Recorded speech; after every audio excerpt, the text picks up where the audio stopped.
कभी अगर बनना हो तो बाज बनना, लेकिन कभी भी तोता मत बनना। तोता बोलता तो बहुत है लेकिन ज्यादा ऊंचाई तक उड़ नहीं सकता। बाज बोलता बहुत कम है लेकिन सबसे ऊंचाई पर उड़ता है, और बाकी पंछियों का राजा होता है एक बाज। आज मैं आपको 5 ऐसे पॉइंट्स बताऊंगा जो कि हर एक इंसान को बाज से सीखना चाहिए, और लाइफ की बहुत बड़ी लर्निंग है इन 5 पॉइंट्स में। सबसे पहली लर्निंग, बाज की तरह अकेला चलना सीखो। बाज अकेला उड़ता है और बाकी पंछियों के मुकाबले सबसे ऊंचाई पर उड़ता है। बाज अकेला उड़ेगा लेकिन कभी भी चिड़िया और छोटे पंछियों के साथ नहीं उड़ेगा। बाज हमेशा या तो बाज के साथ उड़ता है या फिर अकेला उड़ता है।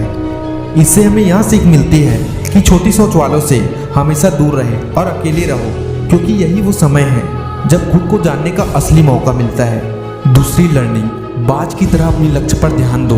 बाज का विजन बहुत ज़्यादा क्लियर होता है और बहुत ज़्यादा स्ट्रांग होता है। बाज अपने शिकार को 5 किलोमीटर दूर से ही देख लेता है, और जब एक बार उसे अपना लक्ष्य दिख जाता है तो फिर उसके बाद रास्ते में चाहे कितनी भी मुश्किलें क्यों ना आए, वो अपने लक्ष्य को हासिल करके ही दम लेता है।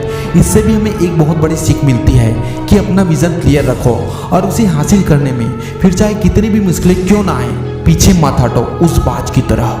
तीसरी लर्निंग, बाज कभी भी मरे हुए जानवरों को नहीं खाता, वह हमेशा जिंदा शिकार करता है। और इससे हमें यह सीख मिलती है कि ये जो हमारा पास्ट है वो मर चुका है, तो अपने उस मरे हुए थॉट्स पर ध्यान मत दो और अपने आने वाली ताज़ी फ्रेश जिंदगी में ध्यान लगाओ।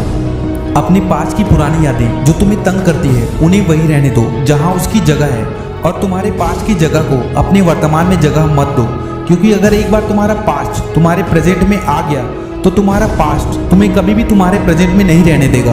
पास्ट में तुम्हारे साथ कितना भी बुरा क्यों ना हुआ हो, वो सब यादें और थॉट्स मर चुके हैं, और उस बाज की तरह बनो जो कभी भी मरी हुई चीज़ों को नहीं खाता। चौथी लर्निंग, जब आंधी तूफान आती है तो बाज बहुत ज़्यादा एक्साइटेड हो जाता है। जब बारिश होती है जो सारे पंछी छिपकर बैठ जाते हैं, लेकिन बाज को बहुत मजा आता है। जब तेज हवाएं चलती हैं तो बाज उन हवाओं के सहारे और तेजी से ऊपर की ओर उड़ता है, और उड़ते उड़ते इतना ऊपर उड़ जाता है कि बादलों से भी ऊपर पहुंच जाता है।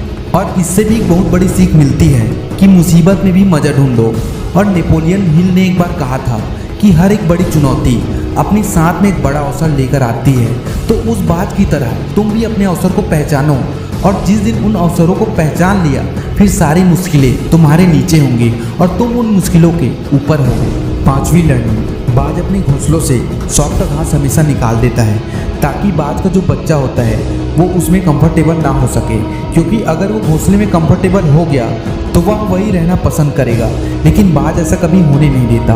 बाज एक पंछी है और उसे भी एक बात पता है कि कंफर्ट जोन में कोई ग्रोथ नहीं होता, लेकिन हम तो इंसान हैं ना, और इंसान होने के बावजूद कई सारे लोग इस बात को समझते ही नहीं हैं। आप जितना ज़्यादा कंफर्ट जोन में रहोगे आपकी लाइफ आने वाले टाइम में उतनी ही अनकंफर्टेबल हो जाएगी।